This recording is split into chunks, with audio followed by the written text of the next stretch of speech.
제가 요번 타임도 호흡을 조금 길게 갈 것 같긴 한데요.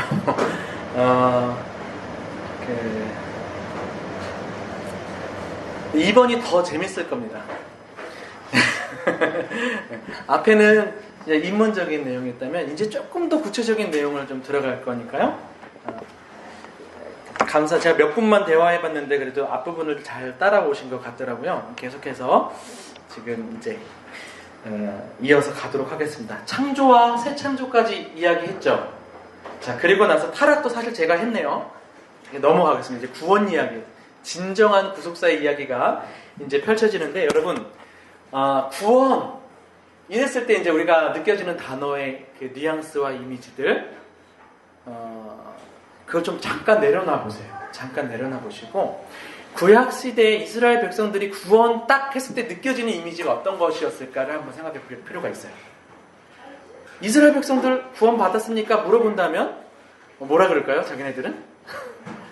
일단은 구원 받았다 그럽니다. 어떤 의미로 하냐면 출애굽의 이야기를 가지고 와서. 그리고 실질적으로 구원이라는 단어가 처음 사용됐던 구절이 언제냐면 출애굽기 6장 6절이에요. 출애굽기 6장 6절 보니까 이렇게 돼 있죠. 그러므로 이스라엘 자손에게 말하기를 나는 여호와라. 내가 애굽 사람의 무거운 짐 밑에서 너희를 빼내며 그들의 노역에서 너희를 건지며 편팔과 여러 큰 심판들로서 너희를 속량하여라고 돼 있어요. 이 단어가 성경에서 처음 쓰인 구원의 단어예요. 속량하다. 이게 히브리어로, 좀 죄송합니다. 그 히브리어를 써서 가알이라고 해요. 가알. 가알이 속량하다라는 단어예요. 요거를 명사용으로 고치면 고엘이에요. 고엘 그러면 여러분 뭐가 떠오르십니까? 그렇죠. 고엘제도 그러니까 누가 떠올라요? 보아스, 룻 떠오르죠. 여러분 그 개념으로 좀 볼 필요가 있어요. 이스라엘 백성들이 딱 가알 동사 떠오르면 고엘을 떠올리는 거예요. 근데 여러분 그 이스라엘 룻과 보아스 이야기 속에서 나타나는 이런 이제 주로 그 부분은 설교도 많이 들어봤을 겁니다. 고엘 제도는 크게 세 가지 정도로 정리가 될 수 있어요. 첫 번째는 기업을 물러줘야 되는 거였어요. 기업. 그렇죠? 남편이 죽었어요. 남편의 이제 이름으로 계속 이렇게 기업 땅이 유산이 되는데 남편이 죽거나 이러면 기업을 대신 물어줘야 되는데 가까운 친족의 순서부터 그 부담이라 그럴까요? 이게 법적인 강제력이 있는지는 모르겠지만 하나님은 가족들이 책임져야 된다 그러는 거예요. 오늘날에는 돈 때문에 가족들도 분열이 되는데 하나님은 가족이면 책임져라. 이것부터 시작하는 거예요. 가까운 가족부터. 근데 그 사람이 거절하면 그 다음 가족. 이게 이제 보아스를 만나게 되는 과정이겠죠. 첫 번째는 기업 물은다는 거예요. 고엘이 되어준다. 가알해준다. 이거는 기업 물은다는 건 어떤 의미냐면 경제적 측면입니다. 그렇죠? 그리고 또 하나는 그 계대 취수법. 이게 뭐냐면 계대 결혼법, 형사 취수법 해가지고 좀 어렵죠. 형이 형이 됐던 동생이 됐던 남편이 죽었을 때 그 형제의 아내가 되어주는 거예요. 그러나 자녀는 누구의 이름으로 키우는 거예요? 그 죽은 사람의 이름으로 키우는 거예요.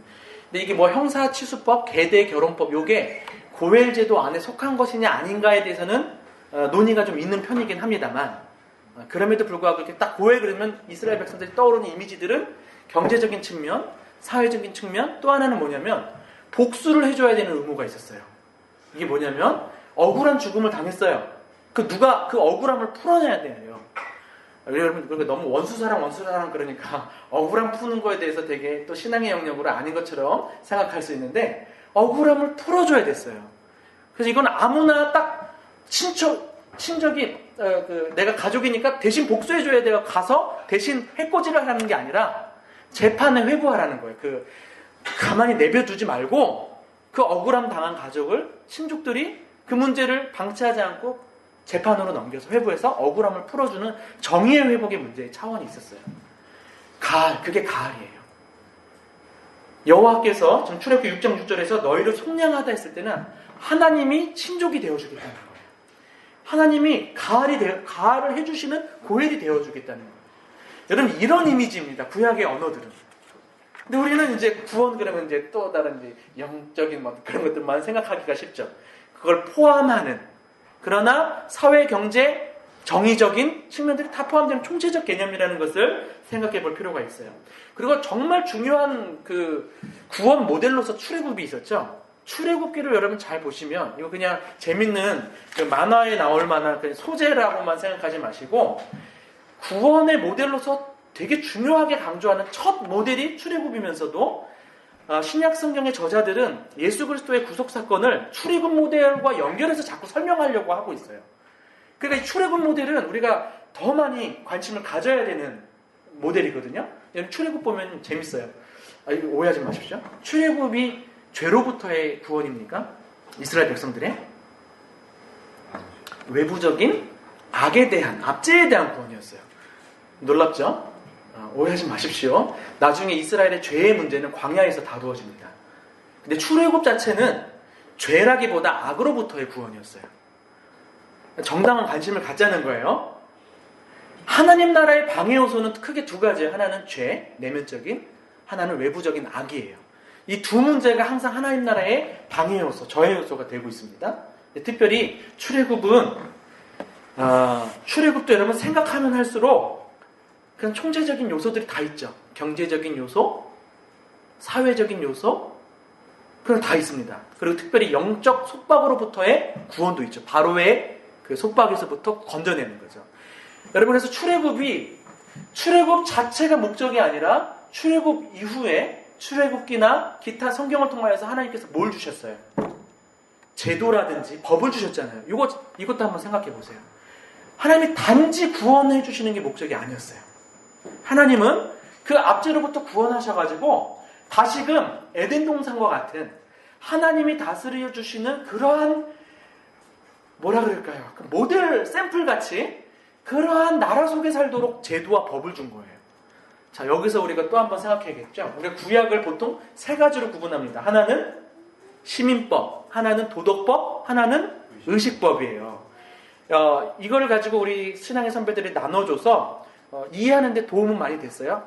이거 다 어떻게 문자적으로 적용해. 이렇게 구약을 어려워하는 우리들에게 도덕법, 10계명과 같은 도덕법은 잘 지켜도 돼, 문자적으로도. 근데 시민법이라든지, 시민법은 이스라엘 국가법이야. 그러니까 우리가 문자적으로 이렇게 적용 안 해도 돼. 또 의식법은 뭐예요? 각종 제사법, 음식법 이런 것들 통해서. 근데 이거는 예수 그리스도의 십자가 그 제사를 통하여서 완성이 됐기 때문에 또 우리가 안 지켜도 돼. 뭐 이런 식으로 편안하게, 우리에게 편안하게 잘 전달된 면은 있지만 여러분, 하나님께서 왜 시민법을 주셨는지를 생각해 볼 필요가 있어요.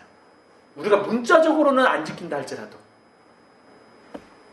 왜 하나님께서 그냥 종교생활 잘하는 법만 주시지 않고 도덕적으로 잘 살라는 법만 주시지 않고 제도와 관련된 시민 국가법을 주셨는가?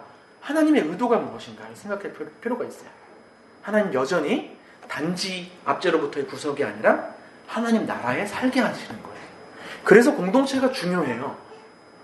그래서 말씀 생활, 신앙 생활은 개인이 하는 게 아니에요. 그래서 하나님 말씀을 공동체에 주셔요. 그리고 공동체가 그 말씀의 법에 함께 순종하면 거기서 하나님 나라의 문화들이 양산이 되고 세상에 대조가 되고 대안이 되고 대항할 수 있는 하나님 나라의 역동을 드러내게 되는 거예요. 그래서 여러분, 하나님은 생각보다 우리 자신 개인보다도 공동체에게 말씀을 주십니다.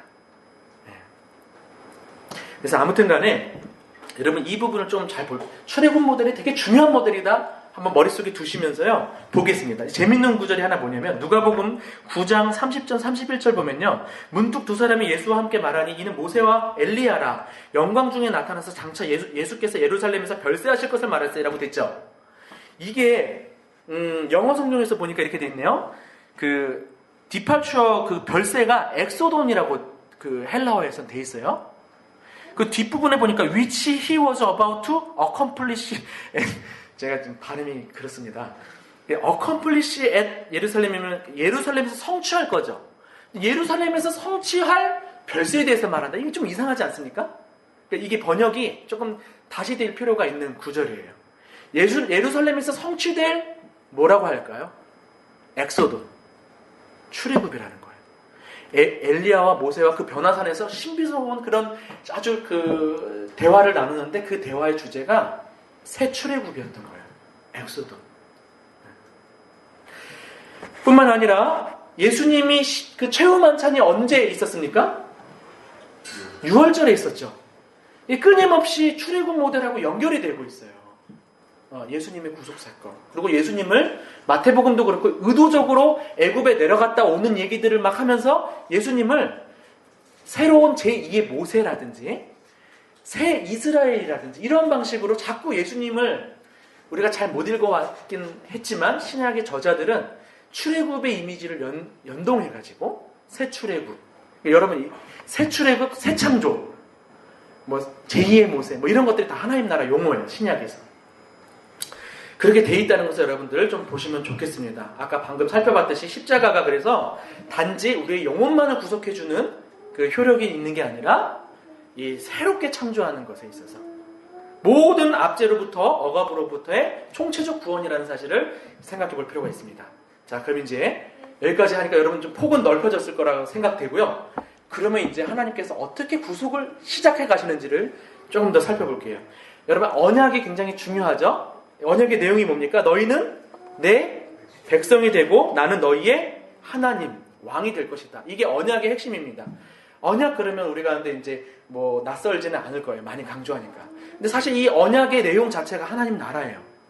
하나님이 왕이 되시고 우리가 하나님의 백성이 된다는 언약의 핵심이 하나님 나라라는 것을 공식적으로 좀 외워둘 필요가 있습니다. 그래서 여러분 이게 무엇을 위한 언약인가를 생각해 볼 필요가 있어요. 갑자기 나타나가지고 죄로 망가졌는데 구원하시기 위해서 이렇게 우리가 그렇게 그냥 막연하게 이해해왔다면 왜 언약을 맺어줬을까? 이것은 에덴의 회복이에요. 창조 세계의 회복이에요. 물론 우리가 이제 더 신학적으로 들어가면 에덴보다도 더 큰 하나님 나라로의 회복이죠. 자, 거기서 하나님께서 아브라함을 선택하시죠. 11장이 배경이 되고 있습니다. 온 인류가 망가졌고 나라가 분열된 상황이었어요. 이때 아브라함을 불러서 말하는데 신약에 보니까 아브라함한테 복음이 전해졌다고 그러네요. 갈라디아서 3장 8절. 십자가 복음은 아니겠죠. 복음이 전해졌다 그랬어요. 복음의 내용이 뭐예요? 모든 이방인이 너로 말미암아 복을 받으리라 했던 복이에요. 자, 여기서 우리가 좀 그 복에 대한 이원론적 관념을 좀 깰 필요가 있다고 생각합니다. 오해하지 마십시오. 저는요, 그 오순절, 순복음 뭐 등등 거기서 긍정적인 효과를 낸 게 있다고 생각해요. 뭐냐면 복에 대해서 우리가 이제 그거에 대해서 지나치게 경계함으로 복을 영적인 차원이나 도덕적 차원으로만 이해하는 거가 또 다른 극단인 것 같고요. 근데 적어도 여기 좀 제가 교당 소속을 몰라서 죄송합니다만 그 소위 말하는 삼박자 복음 뭐 그런 것들이 예를 들면 뭐 요한 사도가 쓴 사랑하는 자의 내 영혼이 잘된 같이 내가 범사에 잘되고 강건하기를 간구하노라. 그게 성경에 나와 있긴 하지만 진리는 아니죠. 겉면이잖아요. 근데 이거를 진리화시키는 게 문제잖아요. 그건 이제 그렇다 쳐요. 우리가 알잖아요. 그래서 우리가 결과 중심적으로 건강하거나 잘 되면 신앙이 영혼이 잘 된 거라고 우리가 생각하면 안 되는 게 맞죠? 근데 그 겉면 자체는 잘못된 겉면일까요?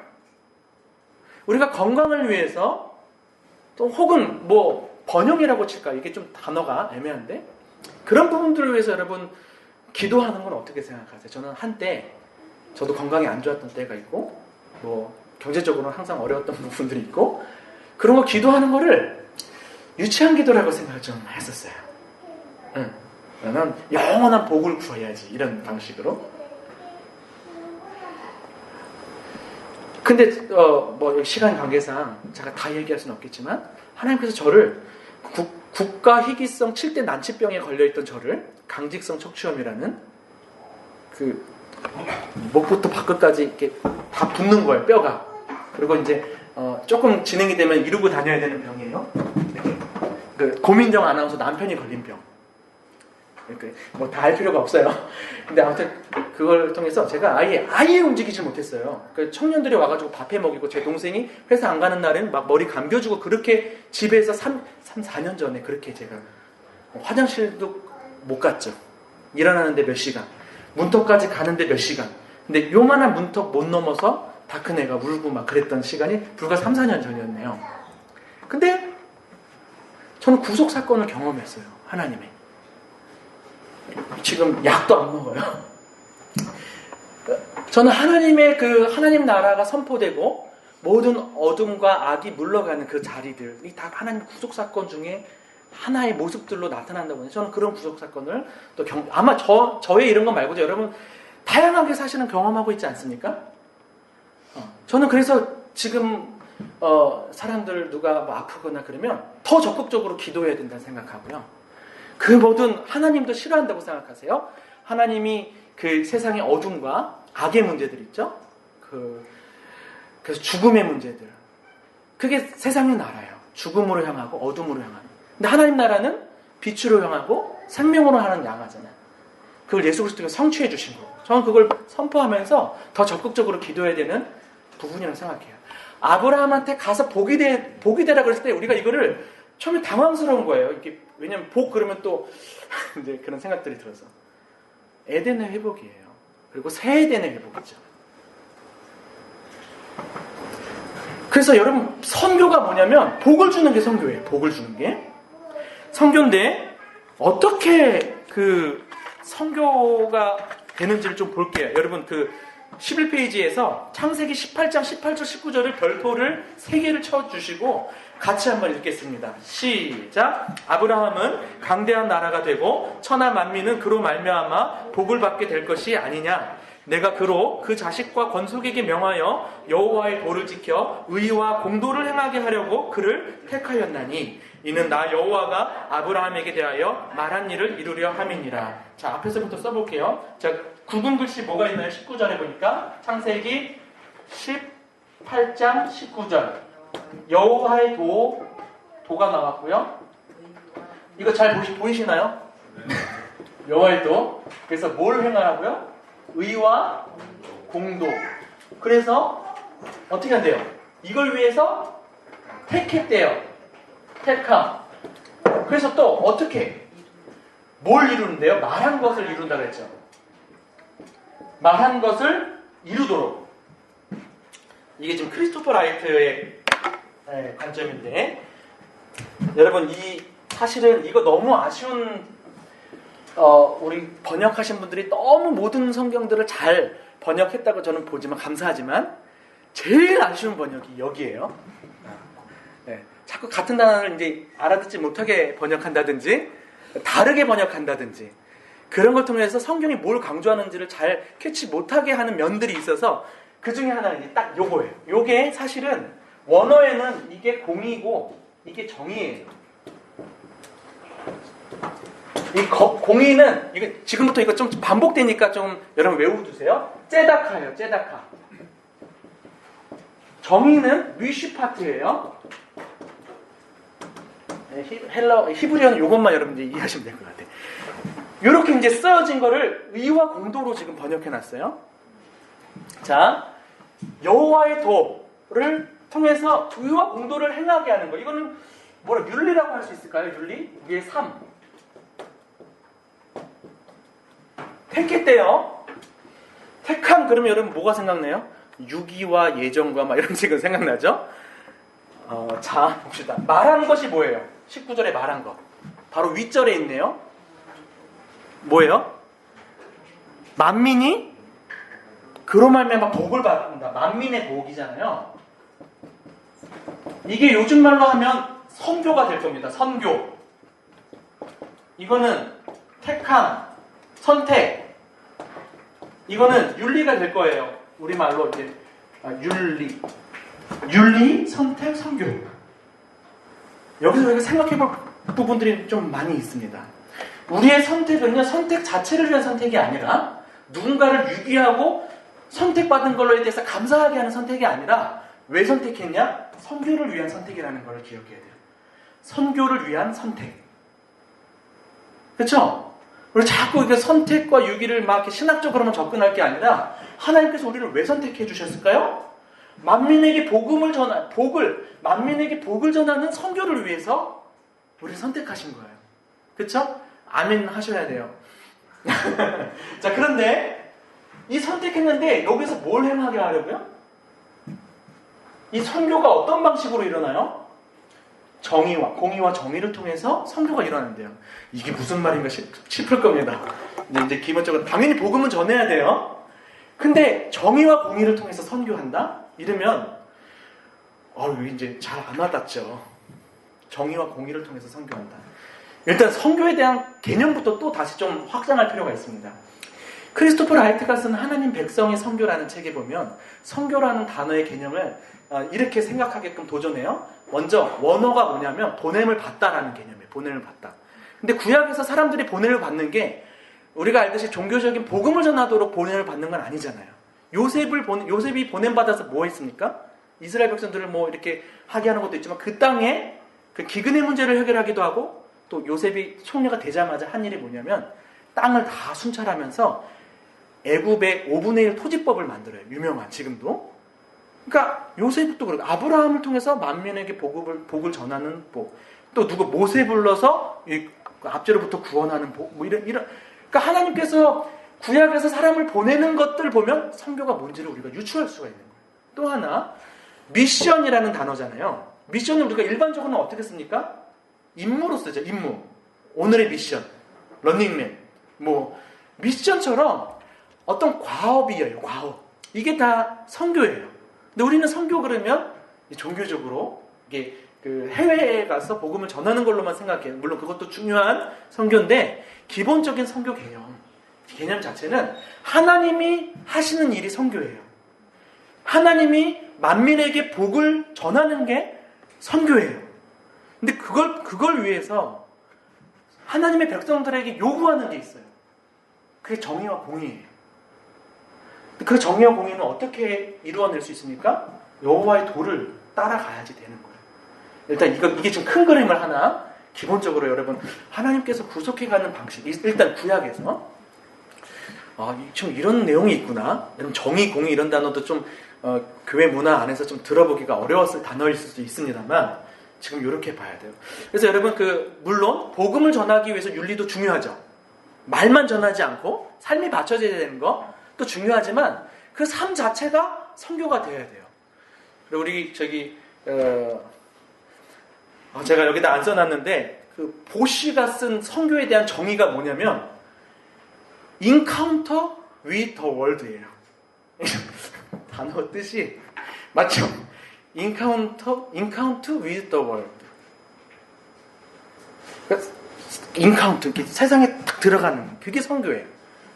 이게 보시가 정리한 가장 요즘에 봤을 때 가장 뭔가 제일 멋있는 선교에 대한 정의 같아요. 그러니까 예전에는 그래서 이런 게 있었어요. 비즈니스 포 미션 들어보셨나요? 내가 미션을 위해서 사업을 해야겠다. 이런 관점이 그동안 많이 있었다면 한 10년 전부터 개념이 바뀌었죠. 비즈니스 에즈 미션이라는 개념으로 바뀌었어요. 이 사업 자체가 선교다. 그래서 제가 아는 분은 성경적으로 창업해야 될 뿐 아니라 성경적으로 운영해야 될 뿐 아니라 성경적으로 폐업해야 된다. 그래서 사업을 통해서 그렇게 하나님이 어떤 분이신지를 드러내주는 방식으로 비즈니스 자체를 선교로 그렇게 할 때 사람들이 물어온다는 거죠. 당신이 믿는 하나님이 어떤 하나님인지를.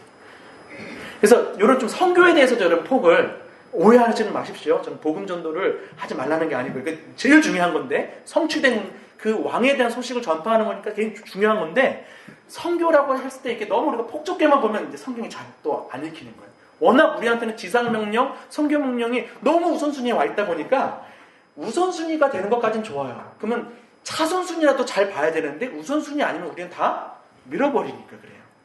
좀 폭을 좀 넓힙시다. 자, 근데 여기서 이제부터 재밌어요.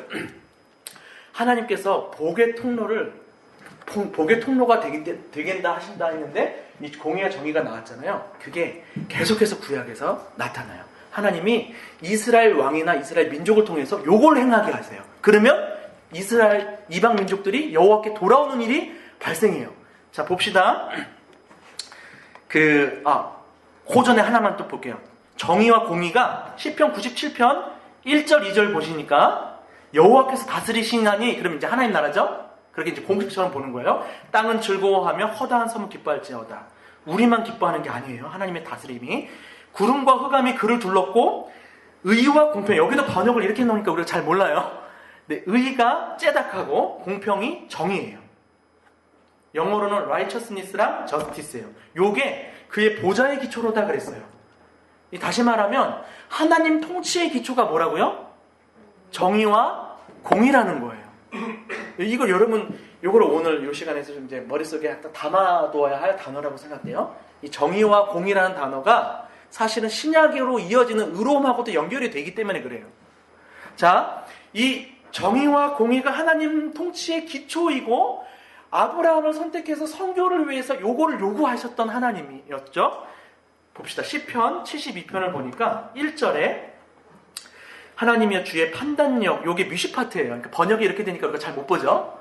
정의를 왕에게 주시고 주의 공의를 왕의 아들에게 주셔서 쭉 하다 보니까 17절에 보니까 사람들이 어떻게 된다 그래요.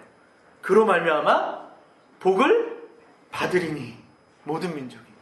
재밌는 부분이죠. 스가랴서에서도 보니까 8장 15, 16절 보니까 화평한 재판 미시파트를 베풀고 막 하다가 20절에 가서 여러 백성과 많은 성읍의 주민이 올 것이라.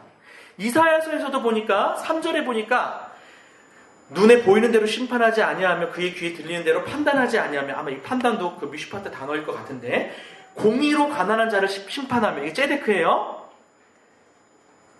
세상의 겸손히 쭉 가다가 10절에 보니까 이새의 뿌리에서 한 싹이 나서 만민의 기치로 설 것이요 열방이 그에게로 돌아오리니. 여러분 지금 이렇게 좀 많이 못 봐오셨지 않았나요? 그러니까 열방이 돌아오는 그 그림 속에 계속 끼어들어가는 게 뭐예요? 정의와 공의예요. 여기서 조금 정리를 좀 할게요. 정의라는 단어, 공의라는 단어가 좀 계속 강조되고 있지만 우리가 잘 못 보지 못했다면 여러 가지 이유가 있겠죠. 너무 구속적으로만 보려고 하다 보니까 이런 게 안 보였을 수도 있고, 그 다음에 번역이 자꾸 다른 번역들로 돼버리니까 우리가 이게 이제 캐치가 안 됐을 수도 있는데, 기본적으로 정리하면 개념은 이렇습니다. 정의는요, 법적인 올바름이에요. 법적인 올바름.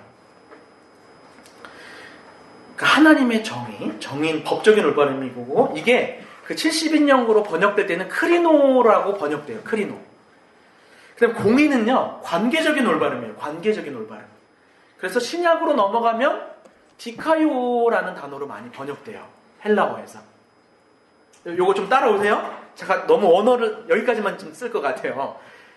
아까 뮤시파트 째다카인지 여러분 그거 기억하시면 되고, 그 다음에 이게 뮤시파트가 크리노로 가고 째다카가 디카이오로 간다. 여기까지 정리되셨죠? 자, 그러면 신약에서 이제 의가 나오죠. 우리가 이제 그렇게 귀에 많이 못이 박히도록 들었던 칭의 있죠. 칭의. 칭의는 어떤 의일까요? 원어는 디카이오예요. 신학자들 간의 논쟁이 있죠. 칭의 그러면 그동안에는 이제 거의 법정적인 의로움을 많이 강조했다면 요즘에는 이제 좀 싸움이 있기는 합니다만 둘 다 봐야 된다. 법정적인 측면과 관계적인 측면을 같이 봐야 된다. 이렇게 좀 정리가 되는 추세 같습니다. 칭의에 대한 논쟁들이 많이 있는데 법정적인 측면뿐 아니라 관계적인 측면이 같이 강조해야 된다. 이렇게 좀 정리가 되고 있는 것 같아요. 자, 그렇다면 여러분 그 하나님도 의롭다 그랬어요. 근데 하나님을 우리가 법적으로 판단할 수가 없잖아요. 그러니까 하나님이 의로우시나니라고 성경에서 기록되잖아요. 신약에서. 그건 무슨 뜻이냐면 하나님이 관계적으로 우리에게 신실하시다는 뜻이에요. 관계적인 올바름이에요. 그러니까 신약에서 생각보다 이 의로움이라는 단어가 관계성을 많이, 뭐 우리가 암도 관계적인 알미라고 그랬는데 의로움도 그래요. 다른 관계 속에 있는 게 의로움이에요. 근데 우리가 너무 법정적인 측면으로만 갔던 것 같아요. 그걸 더 넘어서서 너무 우리가 종교적으로만 우리가 이해해왔어요. 의로움을. 종교적인 의와 사회적인 의를 너무 우리가 구분해놨어요. 근데 구약에서는 그렇게 구분이 안 돼 있어요. 신약에서는 이 의로움을 우리한테 하나님께서 입혀줬단 말이죠.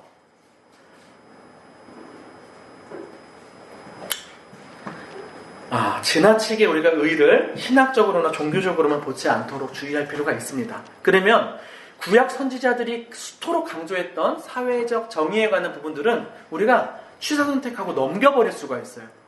근데 그렇지 않거든요. 권위 있으신 어미로우신 하나님의 말씀 안에 정의에 대한 부분이 굉장히 많이 강조되어 있다는 사실을 우리가 놓쳐버리면 기독교는 반쪽 기독교가 되는 거예요. 자, 그리고 공의와 정의가 나오는 맥락마다 뭐가 딸려 나오냐면 맥락마다 고아, 과부, 나그네, 가난한 자 이런 약자들이 등장하게 되어 있습니다. 그래서 하나님은 시편에 보니까 고아의 아버지시자 과부의 재판장이라고 자기 자신을 한정해줬어요. 이 한정이라는 의미는 뭐냐면 원래 하나님은 자기를 한정을 안 해야지 더 크신 분이 되잖아요. 스스로 있는 자여야지 뭐. 근데 굳이 하나님은 자신을 한정시켜줘요. 고아의 아버지시자 과부의 재판장. 여러분 이 의로움이라는 건 뭐 개인적인 의로움이 아닐 겁니다. 우리가 고아, 과부 이게 사회적인 문제들이죠. 근데 하나님께서 자신을 이렇게까지 표현해 줄 정도로 이 김군주 교수님의 표현이에요. 편파성을 통해서 진정한 보편성을 이루시는 하나님. 우리가 잃은 양 한 마리. 우리가 효율적으로 보면 이상한 목자죠. 근데 99마리의 입장이 돼보십시오. 여러분들이 99마리가 됐을 때 목자에 대해서 그러니까 감사한 마음이 들까? 어떤 마음이 들까? 약자를 돌보는 목자일 때 나머지 사람들도 안심할 수가 있는 거죠. 그래서 저 꼭 얘기하고 싶은 게 약자의 문제. 약자의 문제는 정치적인 진보 진영의 이슈가 아닙니다. 여러분 정치색은 아마 다 다를 수 있을 것 같아요. 그러나 성경적인 이슈, 성경적인 가치는 분명히 우리 그리스도인들에게 약자에 대해서 관심을 굉장히 많이 갖고 강조하고 있어요. 여러분 그래서 좀 넘어가겠습니다. 잠깐 신약으로 한 번만 뛸게요. 사도행전을 지은 누가 있죠. 누가가 누가복음도 쓰고 사도행전도 쓰잖아요. 거기에 보면 유난히 이런 약자들을 돌보는 이야기들이 꽤 많이 나와요. 누가복음에만 그런 막 삭개오 이야기 나오고 거지 나사로 뭐 그런 얘기 나오고 다 그러거든요. 또 사도행전에서도 구제를 많이 한 이야기들을 막 하고 그래요. 그게 단지 저자인 누가가 착해서 그런 게 아니에요. 사도행전을 여러분 그냥 복음 전파의 역사를 보는 게 아니라 다시 총체적으로 하나님 나라가 확대되고 있는 역사 속에서 보신다면 저자인 누가가 강조하고 있는 구제는 단순히 저자의 관심 문제가 아니라 이게 하나님 나라의 구체적인 모습들인 거예요. 그래서 굉장히 강조해요. 이 약자에 대한 문제. FTA 예전에 제가 게을러서 죄송합니다. 게을러서 요즘 시대의 현안에 대해서 많이 고민을 못하는 게 저는 죄스러워요. 근데 FTA도 저는 잘 모르니까 전문가가 아니니까. 그런데 적어도 이러한 논리는 우리가 성경적으로 배격해야 돼. 뭐냐면 우리나라 농민이 만약에 이렇게 100만 원을 손해 보지만 기업이 1000만 원을 이득을 본다. 합산적으로 수치로 보면 국가적으로 이득이죠. 근데 기업이 1000만 원 버는 것하고 농민이 100만 원을 잃는 것하고 여기는 생계의 문제잖아요. 저는 그 부분은 과감히 저는 기독교적으로 말할 수 있어요. 그러한 FTA는 저는 반대다. 다른 요소들은 뭐 잘 모르겠어요. 여러 뭐 독소 조항도 있고 여러 모습이 있겠지만, 그러니까 우리가 이 약자의 문제는 정말 우리가 교회라도 그거를 바로 보지 못하면 약자들은 늘 허공의 메아리를 칠 수밖에 없는. 자, 여기까지 하고 어디 갔습니까? 제가 지금 몇 페이지까지 갔죠? 11페이지, 12페이지로 넘어가서 성경에서 이렇게 정의와 공의를 강조하고 있다는 것을 좀 살펴보시고 제가 그 구속적 삶은 좀 그냥 넘어가겠습니다. 그럼 조금 더 본격적으로 이스라엘 역사를 들어가 볼게요. 하나님이 이스라엘 역사 속에서 뭘 지금 이야기하고 싶은 건가, 성경에서. 자, 사사시대부터 시작할게요. 이 대리통치 이야기가 시작합니다. 사사시대는 뭐가 없어서 망한 시대입니까? 왕이 없으므로. 어떤 왕이죠, 이 왕은? 예. 누가 왕이 되어야 된다는 건가? 사사기에 보면요. 그 사사라는 사사 자체도 샤파트예요. 다스리는. 근데 진정한 재판관이신 여호와께라는 단어가 사사기 7장인가 어렴풋이 등장하거든요. 그게 사사기의 핵심이에요. 진정한 왕, 통치자, 다스리는 자는 누구라고요? 하나님. 그런데 그 왕이 없으므로 망한 역사가 사사의 역사예요. 근데 나중에 보니까 이스라엘 백성들이 왕을 구했네요. 자, 그 왕을 구할 때의 동기는 좀 다르지 않았죠. 네, 다른 나라처럼 되고 싶고, 불안하고. 그래서 사무엘도 막 삐져가지고 자기를 버린 거라고 막 그러잖아요. 근데 그렇다고 해서 왕정 자체를 여러분 부정하게 볼 필요는 없어요. 이미 그 신명기에서부터도 얘기를 하고 있어요. 왕정 자체를 부정하는 게 아니라 나중에 왕정 제도가 있어도 그 왕정은 철저하게 분봉왕 개념이라는 거예요. 하나님을 왕으로 모시는 대리 통치자의 왕이 세워진다는 얘기예요. 그래서 신명기 17장 18절 보니까 왕위에 오르거든 율법서의 등사본을 레위 사람 제사장 앞에서 책에 기록하여 평생에 자기 옆에 두고 읽어 그의 하나님 여호와 경외하기를 배우며 평생에 자기 옆에 두르래요. 여러분 헌법이 높습니까? 대통령이 높습니까? 우리가 잘 알잖아요. 그렇죠? 이번에 이스라엘의 왕은요. 왕보다 더 높은 게 있었어요. 그게 율법이었어요. 율법의 지배 아래에 있는 왕이어야 됐었어요.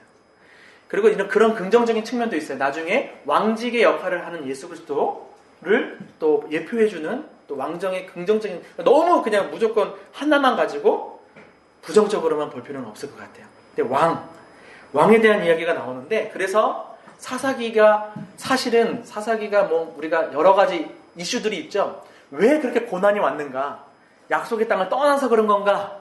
뭐 등등 하잖아요. 사실 거기 1장의 전반부 보면 사사시대라는 배경을 알려주고 있는 거예요. 왕이 없어서 기근에 휩싸인 시대였던 거예요. 베들레헴이라는 벳이 집이고 레헴이 떡이고 빵이거든요.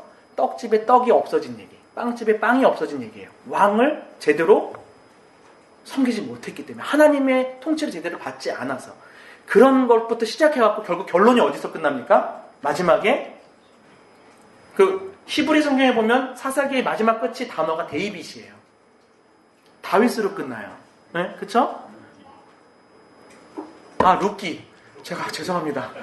네, 루키 얘기를 하고 있었어요, 제가. 그러니까 루키가 죄송해요. 사사시대의 그 배경 속에서 떡집에 떡이 없는 상황 속에서 베들레헴에 양식이 있다라고 이야기하면서 결론이 뭘로 나요? 다윗으로 나죠. 다시 말하면 바른 대리 통치자인 왕정으로 이어지는.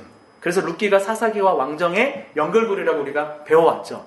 근데 우린 거기서 한 단계 더 보죠. 똑같이 베들레헴에서 나실 우주의 왕이신 메시아 예수 그리스도를 예표하는 그러한 루키 본문으로 읽잖아요.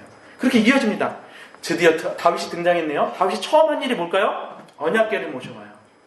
근데 언약궤가요. 역대상에 보면 언약궤를 하나님의 발판이라고 설명을 했어요. 근데 그 위에 언약궤 위에 두 그룹이 있죠. 이 그림으로 딱 생각해 보세요. 이게 어떤 그림일까요? 보좌예요. 보좌. 통치.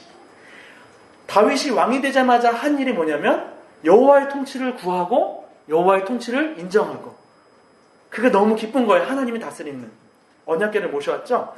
나중에 다윗을 평가하는 것도 어떻게 평가하는지 보겠습니다. 사무엘하 8장 15절 같이 읽겠습니다. 시작. 다윗이 온 이스라엘을 다스려 다윗이 모든 백성에게 정의와 공의를 행할세. 이제 좀 눈에 보이죠? 정의와 공의라는 단어가. 솔로몬이 구했던 기도도 하나님이 너무 기뻐했잖아요. 우리가 듣는 마음 자체에 너무 포커스를 두고 있어서 못 봤을 수 있는데 솔로몬이 이렇게 구한 거죠. 누가 주의 이 많은 백성을 재판할 수 있으리까. 이게 이제 그 샤파트예요. 다스리다 이런 거. 그러니까 또 이게 뭐 거번이라고 돼 있기도 하고 그런데 그러면서 솔로몬의 첫 재판이 중요한 이유가 솔로몬의 지혜만 우리가 주목할 게 아니라 어떤 재판이었어요? 재판을 받는 사람들의 대상이 창기였죠. 창기들도 왕이 공정한 재판으로 섬겨야 할 하나님의 백성이라는 것을 보여주죠. 이 하나님의 나라가 당시에 다른 제국과는 너무도 큰, 누가 창기가 법적인 절차를 받을 수 있었겠습니까? 이런 것들이 다 드러나고 있죠. 제가 조금 더 실력을 다 쌓고 노력해서 가급적이면 하나님 나라와 제국을 대조하면서 성경을 이렇게 설명해드리고 또 함께 고민하고 있으면 참 좋겠습니다. 근데 일단 이런 식으로 조금 넘어가겠습니다. 이렇게 드러나고 있는데 결국에는 이 대리통치가 성공했나요? 실패했습니다. 근데 그래서 포로기가 들어왔고 선지자들이 주로 외쳤던 거예요. 사람들은 당황했어요. 하나님이 다스리는 나라인 줄 알았는데 이게 지금 포로로 잡혀갔죠. 신학적으로 해석이 안 됐을 때 선지자들이 뭔 얘기를 하냐면 그때 죄 문제를 꺼내는 거예요. 죄 때문이다. 죄 때문이다. 이런 큰 흐름 속에서의 죄를 다시 보시기 바라고요. 근데 특별히 선지자들이 주로 지목한 죄들이 개인적이고 내면적인 죄만 지적한 게 아니었다는 것도 함께 주목할 필요가 있어요. 하나님의 대리통치가 되지 않고 있는 것을 죄로 본 거예요. 그래서 생각보다 사회적 정의에 대한 메시지들이 굉장히 많아요. 선지서들 보면 여호와를 찾으라 그리하면 살리라 이 얘기를 우리 아모스서로 한번 볼게요. 아모스서 거기 보이죠? 5장 4절 보니까 너희는 나를 찾으라 그리하면 살리라 됐죠? 보이셨나요? 5장 6절도 너희는 여호와를 찾으라 그리하면 살리라 보이시죠? 여호와를 찾으면 살리라 이 얘기를 하는 거예요. 선지자들이 똑같이 얘기하고 있습니다. 오늘날 우리 교회에서 만약에 하나님이 목사님들 통해서 여러분들에게 설교를 했다고 칩시다. 여호와를 찾으십시오. 그러면 살 것입니다. 라고 하면 그게 보통 어떻게 적용이 될까요? 어떻게 해야지 여호와를 찾는 걸까요? 기도하고 교회 열심히 나오고 또 말씀 보고 뭐 이런 걸로 우리가 많이 접근하겠죠. 새벽 예배 열심히 나오고 교회 주일 성수 잘하고. 근데 여기서 재밌는 게 아모스서에서 여호와를 찾으라 4절하고 6절에서 똑같이 이야기하고 있는데 5절에 보니까 이상한 말이 나와요. 베델 찾지 말고 길갈로 들어가지 말고 브엘세바로도 나가지 말라 그래요. 근데 이 장소들이 어떤 장소냐면 바로 전장에 나와요. 아모스서 4장 보니까 종교 제사를 드리는 장소들이었어요. 이상하네. 여호와를 찾으라 그러면 살리라 그랬는데 제사 장소를 언급하면서 글로는 가지 말라 그러고 있어요. 그러면서 다시 5장으로 넘어와서 14장에 다시금 너희는 뭐라고 나오면 너희는 살려면 이 말은 다시 번역하면 어떤 것이 여호와를 찾는 것이냐를 설명해 주겠죠? 14절 보니까 선을 구하고 악을 구하지 말지어다라고 되어 있어요. 여러분 이 아모스서의 문맥을 보시면 여호와를 찾으라 그러면 살리라 그랬는데 어떤 게 찾는 거라 그래요? 네, 제사 드리는 게 아니라 선을 구하고 악을 구하지 말지어다. 그리고 15절에 보니까 악을 미워하고 선을 사랑하며 성문에서 정의를 세울지어다 그랬어요. 여러분 성문에서 정의를 세운다는 것도 그냥 이렇게 확 넘어가면 안 되는 단어죠. 성문은 어떤 공간이냐면 시장이 열렸던 공간이에요. 재판이 벌어졌던 공간이에요. 회의가 벌어졌던 공간이에요. 이거는 오늘날로 말하면 공적인 영역들입니다. 경제, 사법, 그다음에 정치 이 모든 영역이 어우러졌던 공간이 성문이에요. 성문에서 정의를 세우라고 하나님께서 이야기하고 있어요. 오늘날 우리는 공적 영역에 대해서 얼마나 관심을 갖고 계십니까? 공적 영역, 정치 영역, 사법 영역, 경제 영역은 신앙의 영역에서 분리되어 있습니까? 포함되어 있습니까? 네. 여러분, 우리의 한국 교회와 우리의 관심이 어떤 건지 좀 살펴봤으면 좋겠어요.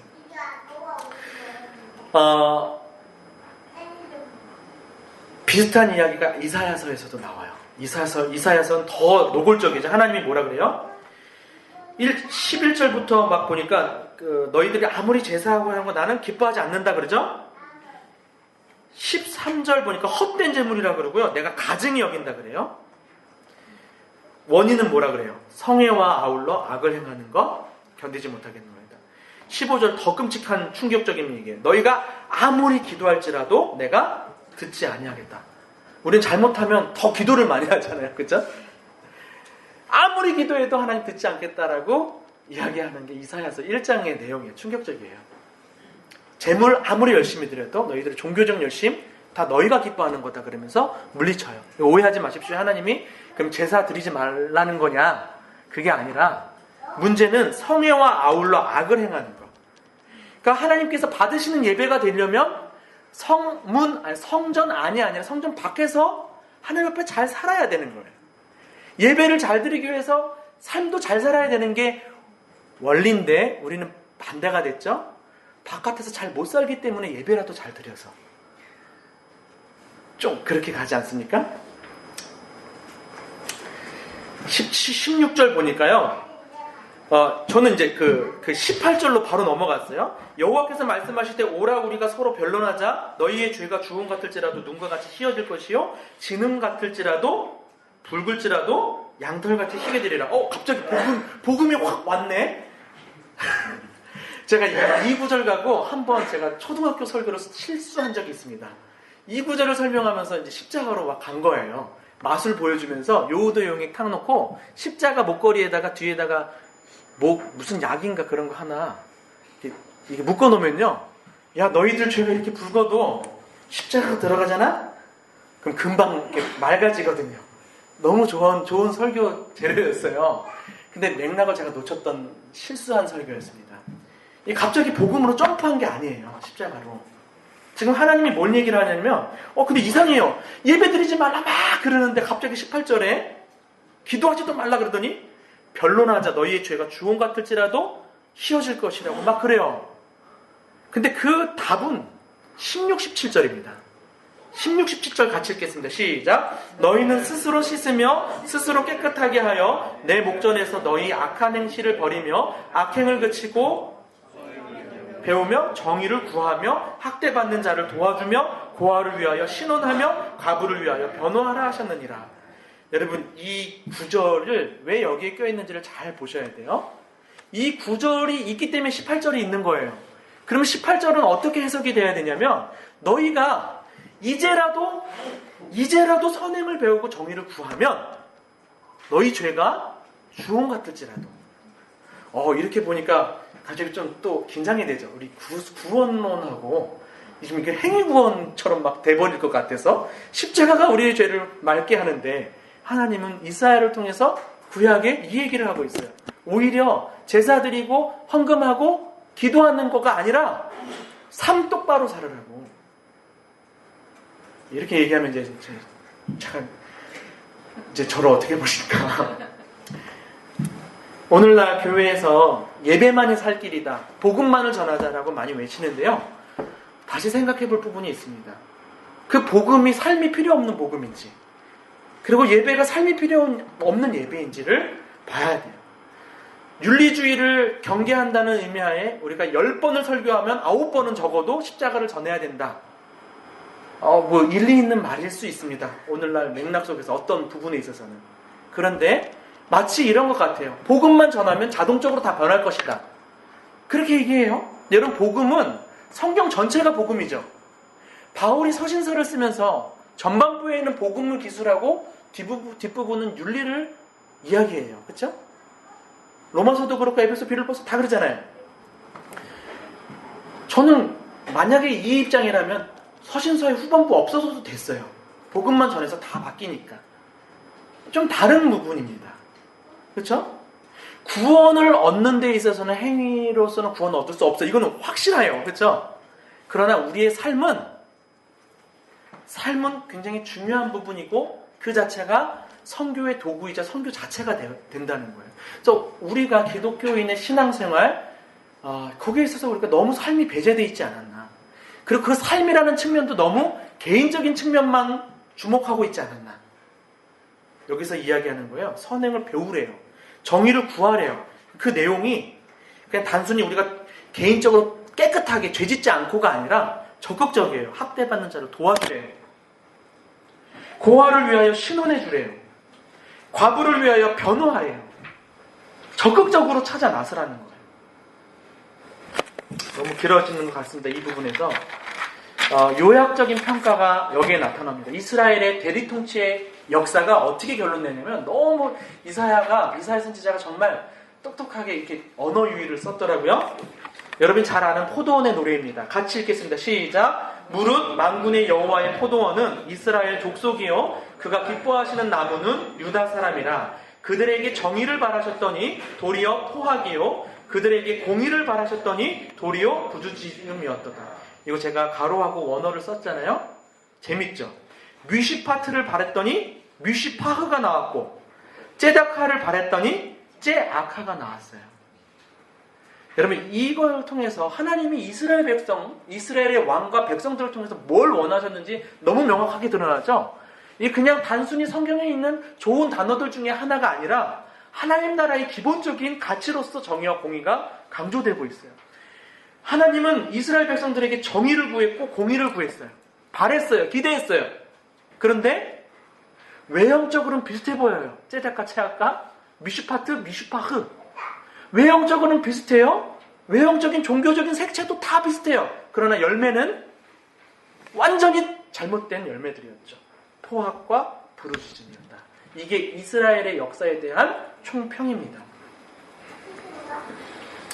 여러분, 구약이 좀 다시 읽혀지십니까?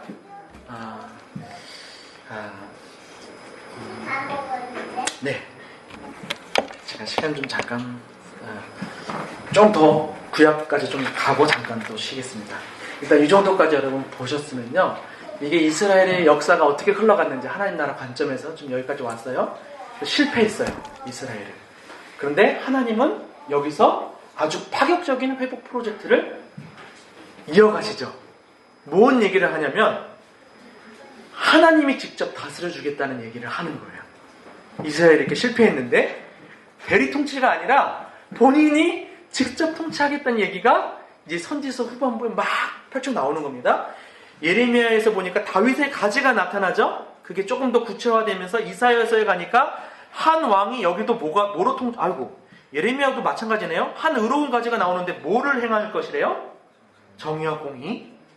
그 다음에 한 왕이 장차 나올 것인데 뭘로 통치할 거래요? 공의로 통치할 것이고 방백들이 정의로. 꽤 중요한 거 맞죠? 제가 막 어거지로 강조하는 거 아닌가 아시겠죠?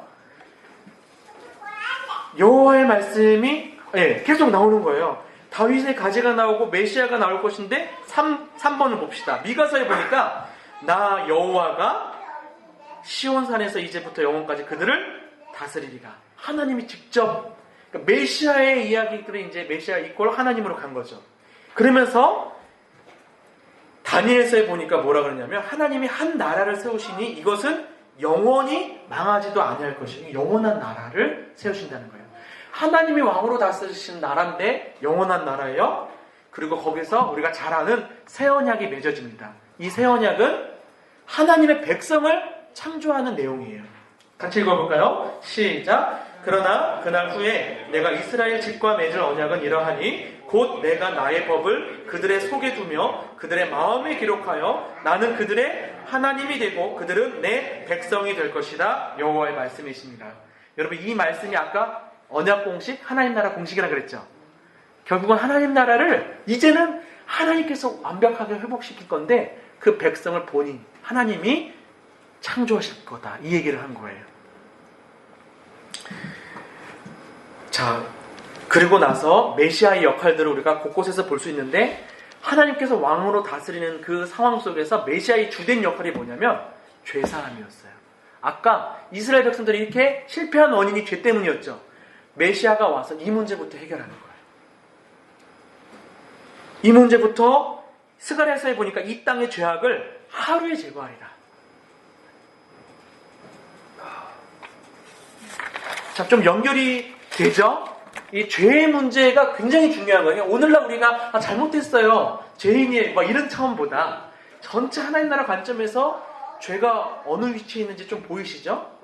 하나님의 통치를 방해했던 그게 이제 원인이 되어서 심판이 됐고, 근데 이것이 하나님 나라로 다시 회복되려면 이 문제가 해결이 돼야 되는 거예요. 죄 문제가. 이사야서나 에가서, 예레미야 딱 보면요, 이 죄에 대한 문제 있죠? 이 죄악의 문제를 개인적인 문제로만 보지 않아요. 여러분 15페이지를 보세요. 이사야서 40장 1절도 이렇게 얘기하고 있죠. 내 백성을 위로하라. 너희는 예루살렘의 마음에 닳도록 말하며 그것을 외치라. 그 노역의 때가 끝났고 그 죄악이 사함을 받았느니라. 이게 지금 죄사함이라는 단어가 뉘앙스가 공동체적으로 지금 소개되고 있죠. 보이십니까? 에가서에서도 보니까 딸 시오나, 이거 예루살렘 공동체예요. 내 죄악의 형벌이 다하였으니, 그러니까 이스라엘을 새롭게 회복시키겠다, 새 이스라엘을 회복시키겠다에 있어서 죄사함이 연동되어서 사용되어지고 있어요. 그러니까 오늘날 우리가 죄사함 그러면 너무 우리가 보는 입장으로만 보지 않았나 싶습니다. 예레미야 33장 7절에도 그렇게 나와 있네요. 내가 유다의 포로와 이스라엘의 포로를 돌아오게 하여 그들을 처음과 같이 세울 것이며 내가 그들을 내게 범한 그 모든 죄악에서 정하게 하며 그들이 내게 범하며 행한 모든 죄악을 사할 것이라. 하나님 백성의 탄생과 관계가 있는 거예요. 죄사함. 그러니까 여러분 이제 이게 신약으로 좀 연결이 어느 정도 될 겁니다. 왜 죄사함이 그렇게 중요하고 왜 십자가가 중요한지 이제 연결이 좀 될 거예요. 하나님의 백성의 역할도 같이 강조돼요. 왕이 오실 건데 미가서에 보면 남은 자들이 하나님의 백성들이거든요. 이 남은 자들이 미가서 5장 7절 보니까 여호와께로부터 내리는 이슬 같대요. 그러니까 여호와께로부터 생명력을 받아서 생명력을 흘러보내는 자들이 남은 자들이에요. 제가 그래서 이걸 가지고 그날 말씀 묵상을 하면서 재작년에 아마 이 묵상 본문이었던 것 같은데, 하나님의 백성들은 하나님과의 친밀한 교제 속에서 그분의 생명력을 내가 누리고 흘러보내는 거예요. 그래서 말씀 묵상은 친밀한 하나님의 교제가 있어야 되고요. 더 나아가서 적극적인 싸움이 있어야 돼요. 5장 9절 보니까 내 모든 원수를 진멸하기를 바라노라. 이 원수들이 뭘까요? 우리가 뭐 종교적으로 또 해석해버리면 죄가 될 수도 있겠고, 여러분 죄만 생각하지 마시고요. 죄와 악을 함께 늘 생각해 놨으면 좋겠어요. 죄악 그래도 여러분 죄 생각할 것 같아요. 그렇죠? 죄와 악을 좀 생각하면서 죄와 싸우고 악과도 싸우는 거예요. 우리 하나님 백성들의 역할은. 이해되시죠? 네. 그래서 하나님 백성의 역할이 이렇게 주어진다는 거예요. 하나님 나라는 하나님이 세우셔요. 철저하게 하나님 주권인데 하나님의 백성의 적극적인 역할도 함께 간다는 거. 하나님은 우리를 통해서 일하신다는 것을 여러분 선지서들을 보면 늘 나와요. 하나님이 이스라엘의 회복을 얘기하면서 근데 이스라엘 백성들도 함께 전투에 참여할 것이라는 얘기들을 해요. 적극적인 역할들이 있습니다. 그러면서 하나님 나라의 하이라이트는 뭐냐면 종말론적 성전이에요. 확대된 성전이 하나님 나라다. 거룩한 나라. 말방울까지도 여호와께 성결되는 모든 그릇들이 다 제단 주발처럼 모든 것이 다 성결되는 그 나라가 하나님 나라의 하이라이트예요. 저는 하나님 나라에서 이 부분을 좀 최근에 발견하면서 더 소망하게 됐어요. 왜냐하면 제가 거룩하지 못하니까. 하나님의 백성이 돼서 하나님 나라에서 거룩하게 살고 싶은 거예요. 하나님 나라는요 번영의 나라예요. 이거 오해하지 마세요. 번영의 나라입니다. 무화과 나무 막 얘기가 나오는 건 하나님 나라는 번영할 거라는 거예요. 번영의 상징들이에요. 뭐 백향목, 레바논 막 이런 게 다 그런 상징들이에요. 다 좋은데 거룩해지고 싶은 마음 있죠. 근데 하나님 나라가 오면 거룩해져요. 그게 막 같이 소망이 되는 거예요. 그렇게 결국에는 하나님께서 이미 시작하셨지만 완성하실 겁니다. 자, 여기까지 해서 이제 정리를 하겠습니다. 구약을 여러분 좀 길게 봤습니다. 구약만 보셔도 하나님 나라에 대한 어떤 구체성이 많이 좀 생겼을 거라고 생각하는데 한 두 가지 단어를 여러분들에게 드리고 싶어요. 성경을 읽는 것과 관련해서. 하나는 총체적이었으면 좋겠다. 너무 우리의 언어로, 종교적 언어로, 또 뭐라 그럴까요? 신앙적인 언어, 영적인 언어로만 보지 마시고 하나님은 이 세상 전체를 바라보면서 총체적인 언어로 이야기하고 있어요. 구원도 그랬죠? 죄도 그랬죠? 선교도 그랬죠? 복도 그랬죠? 좀 총체적으로 여러분들 읽었으면 좋겠고요. 두 번째는 역사성입니다. 영원 불변의 진리죠, 성경 말씀은. 근데 하나님은 말씀을 역사 현실 속에서 주어졌다는 사실을 생각해 볼 필요가 있어요. 왜? 하나님은 저 천국의 나라를 만들어 가시는 게 아니라 역사 속에서 하나님 나라를 구현해 가셨어요. 그래서 여러분 우리가 이 부분을 오해하면요, 예레미야서를 읽을 때 하나님께서 예레미야한테 뭐라 그래요? 저기 항복하라 그래. 저쪽 누굽니까? 바벨론에 항복하라 그러잖아요. 옛날에 우리 친일 하셨던 신앙의 선조들이 그 말씀을 가지고 정당화했지 않습니까? 역사성을 놓치면 이렇게 이상하게 우리가 적용이 될 수도 있잖아요.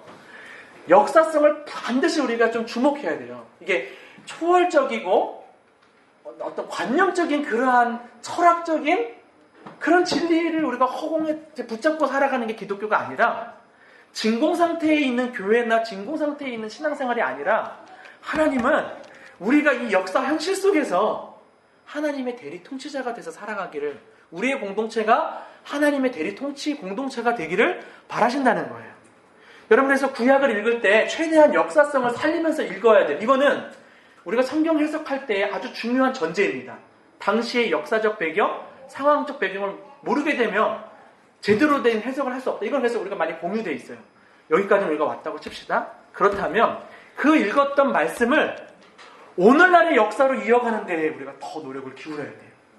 두 가지예요. 당시의 역사에도 집중하실 뿐 아니라 특별히 여기 제가 알기로는 사역자들이 꽤 많이 와 계십니다. 우리 말씀 사역이 오늘날의 시대 역사로 이어질 수 있는 사역이 돼야 돼요. 그렇게 역사성을 놓쳐버리면 그냥 한낱 사사로운 개인신앙, 경건에 그치는 그런 내면지향적이고 그런 위안의 종교로 그칠 수밖에 없어요. 혹은 이게 더 잘못 나가면 아편의 종교가 되죠. 독재자가 좋아하는 아편의 종교. 기독교는 이 세상을 그냥 잠시 지나가고 천국 가기까지 그냥 버티는 종교가 아니에요. 하나님의 나라 확장이다 라고까지는 우리가 말을 못한다 할지라도 하나님 나라 가치대로 살아가는 백성들이 우리예요. 역사성과 분리될 수가 없다는 것을 좀 얘기하고 싶어요. 그런 의미에서 한 가지 성경 읽기 예만 좀 잠깐 들고 잠깐 쉬겠습니다. 스가랴서를 좀 볼게요. 스가랴서는요, 우리가 뭐 길게 얘기하면 뭐 너무 많아질 것 같고요. 스가랴서는 기본적으로 이렇게 절을 보셔도 돼요. 절을 보셔도 돼요. 스가랴서는 크게 두 가지예요. 1장에서 8장까지가 있고 9장에서 14장까지. 둘 다 주제는 뭐냐면 성전의 회복이에요. 앞부분은 실제 역사 성전의 회복을 좀 다룬다면 뒷부분 9장에서 14장까지는 종말론적 성전의 회복이에요. 둘 다 똑같이 하나님의 성전이 회복, 재건이 되려면, 근데 거기서 하나님 성전 재건 이꼴 하나님 나라예요. 하나님의 성전이 지어지면 아주 부요한 하나님 나라가 올 것이다. 이 얘기가 팽팽하게 깔려있고, 거기서 공통되는 게 뭐냐면 두 가지 장애물을 제거해야 된다. 하나는 내면적인 죄의 장애물을 제거해야 되고, 또 하나는 외부적인 악의 장애물, 그래서 심판. 이게 전반부 후반부 똑같이 강조되고 있고, 또 하나는 이 성전 회복의 주체가 누구냐? 예수 그리스도고 성령이다. 이거를 스가랴서에서 내내 강조해요. 기본적으로 여러분 그래서 스가랴서를 하나님 나라 관점에서 읽으면 이게 좀 연결이 될 수 있어요. 특별히 성전하고. 성전이라는 게 사실은 하늘과 땅이 결합된 공간이 성전이거든요. 이러면 좀 어려워졌다. 자, 근데 이 스가랴서 중에서 특별히 1장에서 8장까지의 내용이 있죠. 전반부 1장에서 8장까지를 어떤 사람들은 6장까지로 한번 끊고 7, 8장은 따로 봐야 된다는 하는 사람들도 있지만, 주로 우리는 1장에서 8장까지를 한 묶음으로 읽습니다. 왜냐하면 1장에 대한 답이 7, 8장에서 나오고요. 1장에서 쓰여지는 아주 독특한 언어가 7, 8장에서도 쓰여지기 때문에 그래요. 자, 봅시다. 그 부분을 좀 볼게요. 스가랴서 1장 4절 보니까 그 3절부터 나오네요. 이렇게 돌아오라 그러죠. 너희는 내게로 돌아오라. 그러면서 4절에서 뭐라 그러냐면 너희 조상들을 본받지 말라. 옛적 선지자들이 그들에게 외쳐 이르되 하면서 옛적 선지자에다가 여러분 동그라미를 쳐보세요. 이게 구약에서 딱 두 번 나오는 표식이에요. 근데 옛적 선지자들이 그들에게 외쳐 이르되라고 나왔죠. 일단 그거 기억하시고, 그러면서 악한 길과 악한 행위를 떠나서 돌아오라 얘기한 거예요. 근데 여기서 또 돌아오라 할 때는 그냥 무슨 종교적으로만 돌아오는 게 아니라 악한 길과 행위를 떠나서 돌아오라 그랬죠. 그래서 하나님께 돌아오는 방법이 어떤 것인지를 스가랴서 7, 8장에서 다시 결론적으로 답이 주어지고 있어요. 그리고 조금 더 들어가면 스가랴서 7장은 금식에 대한 질문으로 시작해요. 예를 들면 지금도 금식해야 됩니까? 어떻게 하나님께 돌아가야 됩니까? 그런 질문이 7장에서도 같이 나오면서 이렇게 나오는 거예요. 7장 7절 보니까 여호와가 옛적 선지자들을 통하여 외친 말씀이 있지 않느냐? 이렇게 된 거예요. 그러니까 하나님이 원하시는 참된 금식은 그런 제의적인 금식이 아니라 옛적 선지자를 통하여서 돌아오는 거예요. 그 악한 길, 악한 행위를 떠나는 내용이 뭐냐면 9절 같이 읽겠습니다. 시작. 만군의 여호와가 이같이 말하여 이르시기를 너희는 진실한 재판을 행하며 서로 인애와 긍휼을 베풀며 과부와 고아와 나그네와 궁핍한 자를 압제하지 말며 서로 해하려고 마음에 도모하지 말라 하였으니 제가 주로 이렇게 굵은 글씨로 해놨는데 이게 과거 옛적 선지자들을 통해서 하나님께서 주신 메시지들이 진실한 재판, 인애 긍휼, 과부와 고아와 나그네 궁핍한 자 압제, 서로 해하려고 마음의 도모 이런 내용들이에요. 조금 이제 너무 단어들이 많아서 복잡할 텐데 여기도 우리가 한번 생각해 볼 필요가 있어요. 하나가 뭐냐면 진실한 재판 그리고 고아 나그네 궁핍한 자 압제 이런 것들은 뭔가 사회적인 제도적인 내용들인 것 같죠? 뒷부분은 뭐냐면 마음에 도모하지 말라 그랬죠. 우리 내면의 문제도 같이 강조하고 있어요. 그러니까 세상이 어떻게 변하는가? 어떤 사람은 그리스도인이 회심하면 세상도 바뀔 것입니다 얘기해요. 제도는 안 바뀌고 내면만 바뀌어도 된다 그래요. 그럴까요? 이건 이제 뭐 다양한 예들이 있을 겁니다. 제가 책 제목은 생각이 안 나는데 뭐 착한 뭐 도덕적 개인과 비도덕적 사회 리버가 쓴 책인 것 같은데요. 그렇게 개개인들은 아주 훌륭한 그리스도인일 수 있는데 사회는 그렇게 안 갈 수 있다는 거죠. 뭐 이런 내용들은 뭐 많이 있을 겁니다. 근데 반대로 제도만 바뀐다고 하나님 나라 백성의 삶이 이루어질까요? 그렇지 않아요. 양면이 다 같이 가야 돼요. 제도적인 부분들도 가면서 내면의 부분. 그러니까 하나님은 이 두 차원 모두에서 돌이키라는 거예요. 돌이키라 그러는데 재밌는 거는 7장 7절의 메시지랑 8장 16절. 이거 잘 따라오실지 모르겠지만 제가 좀 빠르죠. 7장에서는 과거 조상들에 대한 심판의 메시지라면 8장은 이제 현 세대로 넘어오는 회복의 메시지예요. 그래서 현 세대들은 어떻게 해야 될 것이냐? 일단 이렇게 하면 구원받는다는 아니고요. 8장에서도 하나님이 먼저 구원을 선포하세요. 그리고 나서 구원받은 자답게 이렇게 행하라 하는 내용이 8장 16, 17절이에요. 같이 읽어볼게요. 시작. 너희가 행한 일을 이러하니라. 너희는 이웃과 더불어 진리를 말하며 너희 성문에서 진실하고 화평한 재판을 베풀고 마음에 서로 해하기를 도모하지 말며 거짓 맹세를 좋아하지 말라. 이 모든 일은 내가 미워하는 것이니라 여호와의 말이니라. 자, 지금 이제 답을 주어주고 있는데 7장에서는 옛적 선지자를 통해서 한 말씀을 말했어요. 그게 진실한 재판, 인애 긍휼, 고아 나부 궁핍한 자 압제, 그다음 행하려고 마음의 도모 이런 얘기였죠. 근데 현대에서는 뭐라고 얘기해요? 진리를 말하고 그다음 진실한 재판 똑같고 마음의 서로 해하기를 똑같고 거짓 맹세. 이거 보니까 비교가 좀 되십니까? 과거 선지자들 통해서 하신 말씀하고 현재 하나님께서 다시 주시는 말씀이 좀 달라요. 뭐예요? 압제가 빠졌죠. 압제가 빠졌고 그다음 뭐가 추가됐을까요? 거짓 맹세가 추가됐어요. 여러분 요런 글들을 읽으면서 역사성을 우리가 놓치면 안 되는 거예요. 압제하지 말라. 이게 하나님이 압제는 약하게 보기 때문에 뺀 게 아니라 이때 당시에는 이스라엘 백성들이 바벨론에서 포로로 막 각 귀환하면서 거긴 압제의 문제가 비교적 약했던 거지. 그 당시에 있어서는. 그런데 문제는 뭐였어요? 뭐가 강해졌어요? 거짓 맹세의 그 현실이 있었어요. 거짓 맹세. 이게 재밌는 게 그 두루마리 환상에서 검증이 됩니다. 두루마리 환상에서 이렇게 딱 두루마리를 펼치면서 너희들의 죄악을 지목했는데 두 가지입니다. 하나는 도둑질하는 자, 하나는 맹세하는 자.